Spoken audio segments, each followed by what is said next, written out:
Assalamualaikum warahmatullahi wabarakatuh. Selamat pagi anak-anak. Gimana hari ini? Semakin ceria kan? Karena sudah ketemu sama Bapak Ibu guru yang luring, ya. Yang belum, yang ada di zona merah ndak bisa luring, sabar ya. Suatu saat kamu akan mempunyai giliran juga. Oke. Anak-anak, sebelum pelajaran dimulai sama Bulani, mari kita berdoa menurut agama dan kepercayaan masing-masing. Berdoa mulai.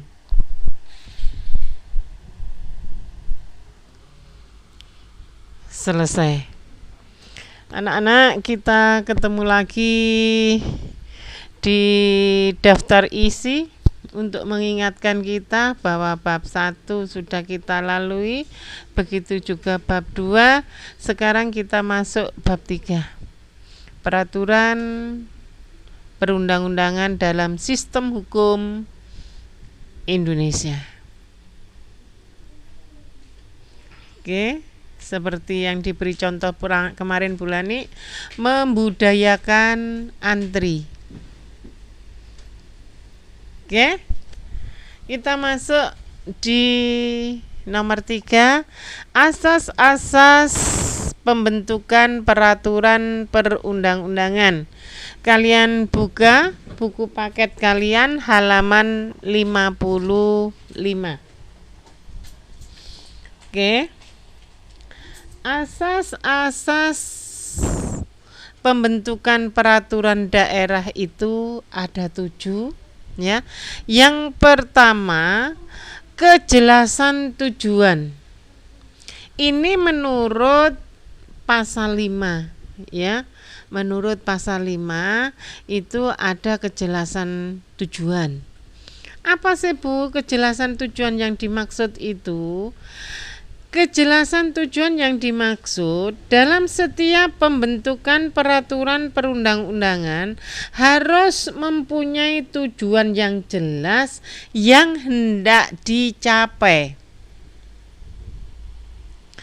Yang kedua, kelembagaan atau organ pembentuk yang tepat, di mana di dalam pembentukan undang-undang itu harus dilakukan atau dibentuk oleh lembaga yang berwenang.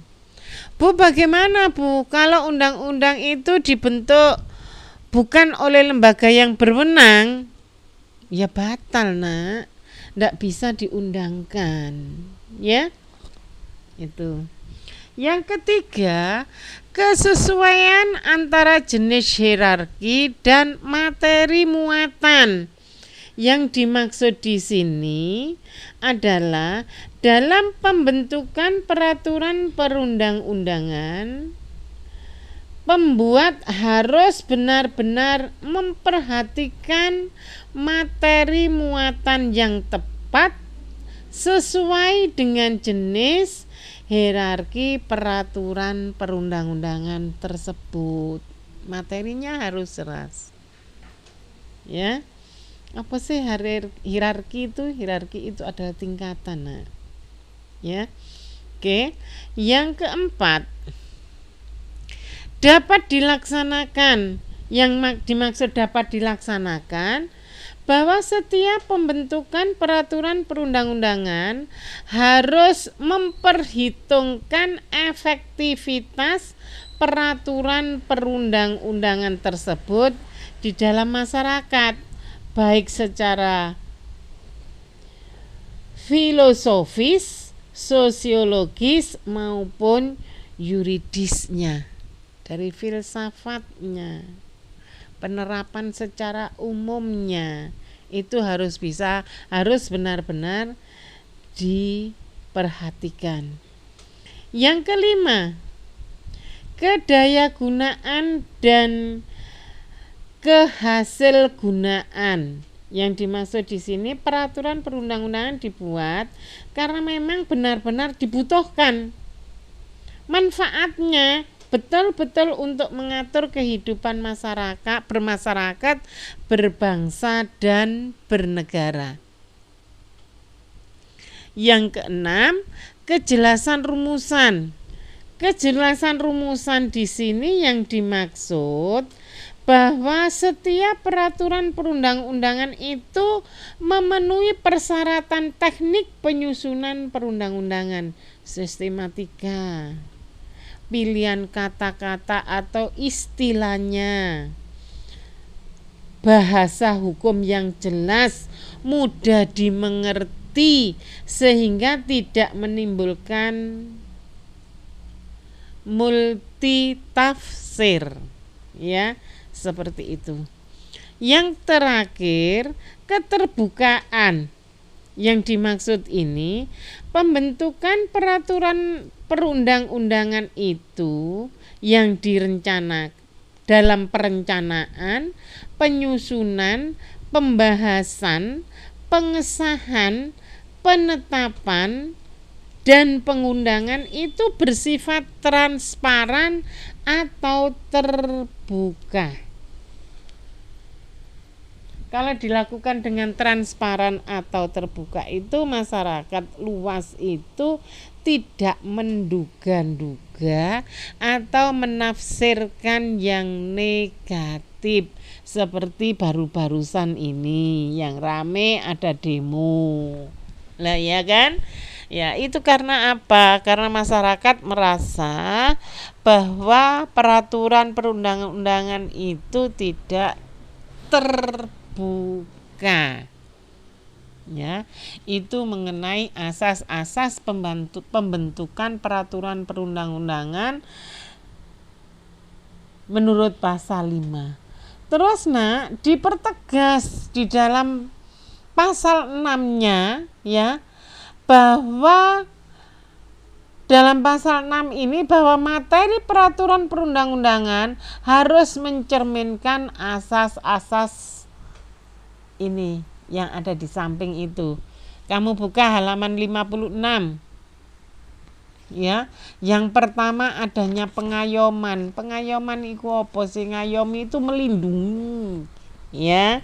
Bahwa setiap materi muatan peraturan perundang-undangan itu memberikan perlindungan untuk menciptakan ketentraman masyarakat, tidak membuat masyarakat itu semakin kacau, ya.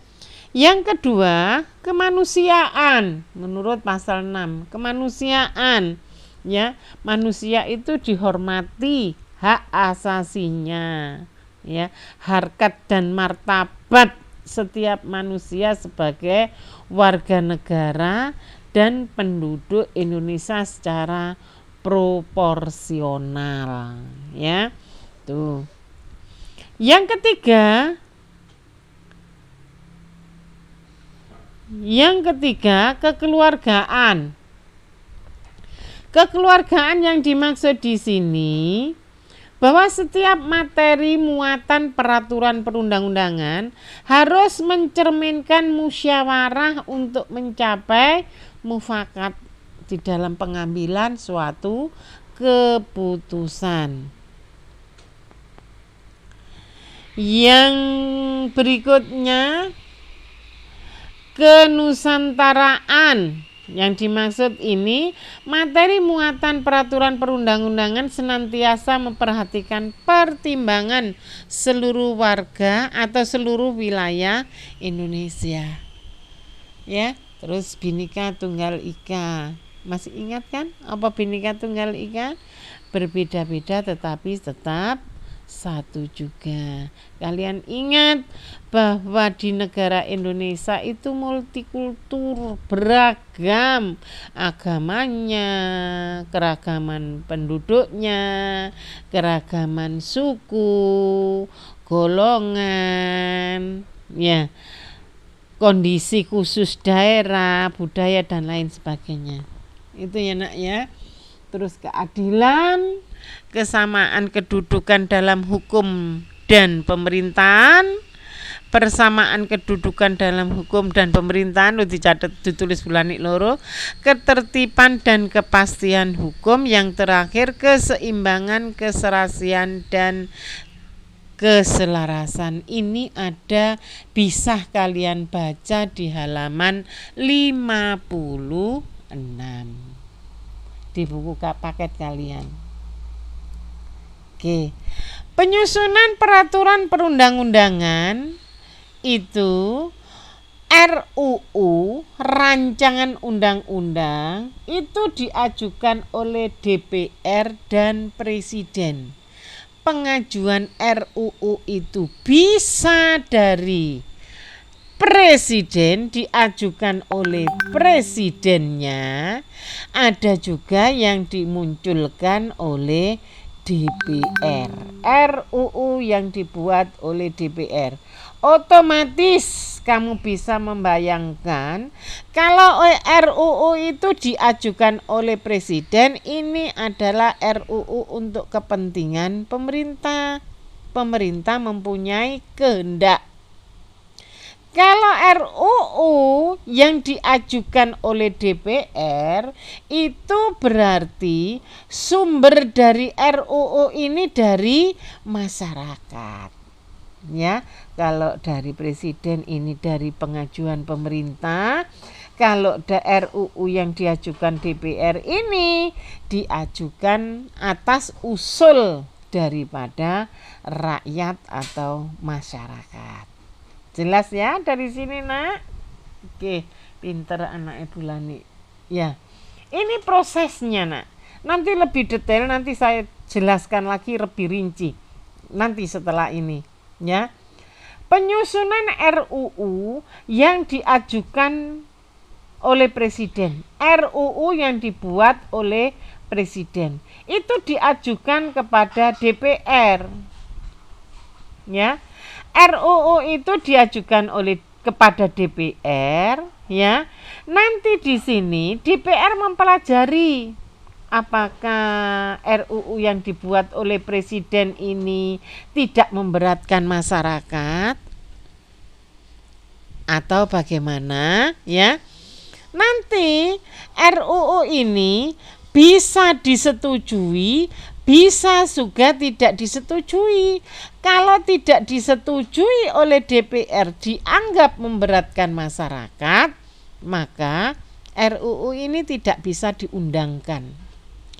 Tetapi kalau DPR menyetujui, disetujui oleh DPR di sini, maka RUU ini berubah menjadi undang-undang.